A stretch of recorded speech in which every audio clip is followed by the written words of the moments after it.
ټول انسانان به په یو میدان کې راټول شي چې میدان حشر ورته ویل کیږي. ټول مخلوق به په یو سور رنګ ځمکه ودرول شي. الله سبحانه وتعالی هغه ځمکه به د یو پوستکي په څیر خپره کړي. هغه ځمکه به د نننۍ ځمکې په څیر نه وي، بلکې الله تعالی به هغه ځمکه په یو نااشنا ځمکه بدله کړي او اسمان به هم همدا ډول بدل کړي. دا میدان به دومره لوی وي چې ټول انسانیت به پکې په یو ورځی شي. دا میدان به بالکل هوار وي، نه به پکې کنده وي او نه به هم غر یا بلندي. د قیامت په ورځ به هر مرحله له تیرې مرحلې څخه سخت او ډارونکې وي. له هغې وروسته به لمر راپورته شي. فکر وکړئ چې نن لمر د وخت په حساب 4000 کاله لرې دی او زموږ خواته شا ده. د قیامت په ورځ به لمر یوازې 1 میل لرې وي او مخ به زموږ طرف ته وي. فکر وکړئ چې زموږ به څه حالات وي. د انسانانو ځیګر به د ګرمۍ له امله وخوټ کیږي او له انسانانو به دومره ډیره خوله لاړه شي چې په ځمکه به 80 متره جذب شي او ځمکه به له خولو څخه ډکه شي او له هغې وروسته به خوله د ځمکې په سر ډنډ شي.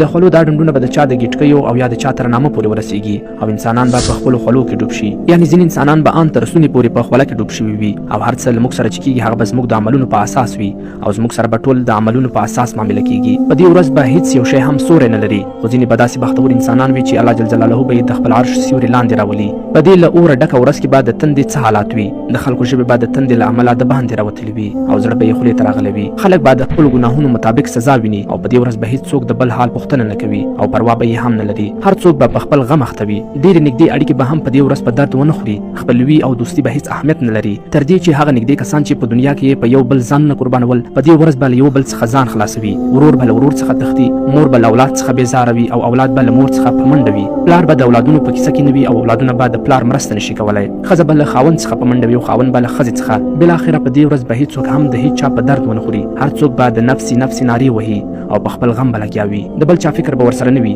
دا مصیبتونه به روان وي چې دوزخ به راوړل شي. د جهنم په لیدو به د انسانانو زړونه له ډار له سینو څخه د باندې راوځي. ان ملایکې او پیغمبران به هم د دوزخ له اور څخه پناه وغواړي او هر څوک به د بخښنې غوښتنه کوي.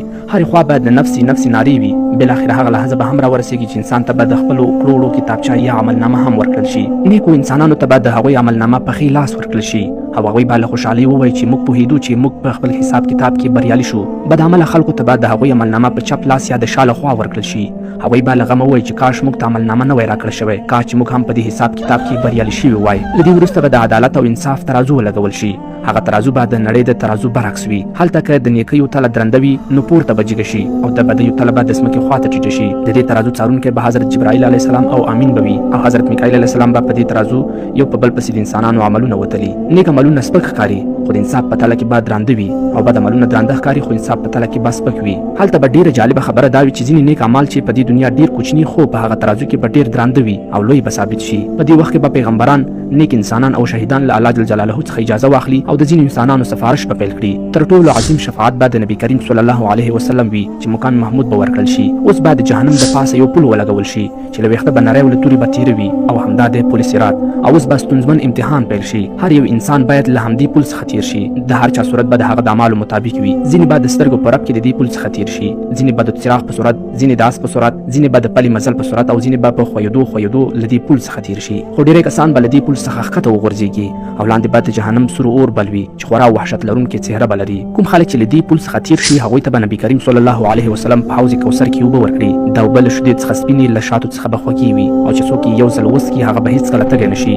او په آخر کې به د الله جل جلاله وروستۍ او مطلقه فیصله راشي چې جنتیانو ته به ووایي ای زما بندګانو، نن په تاسې هېڅ ډار او وحشت نشته او نه هم تاسې غمجن یا خفه یاست.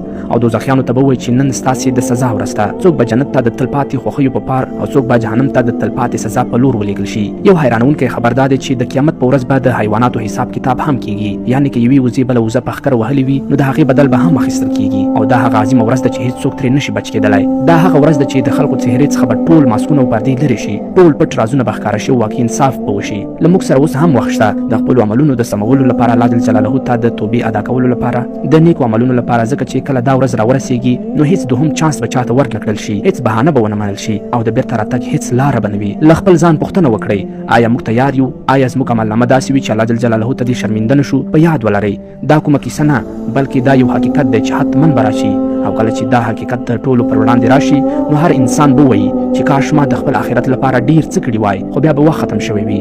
نن وخت شته، نن موقع هم شته، سبا به ډیره ناوخته شوي وي.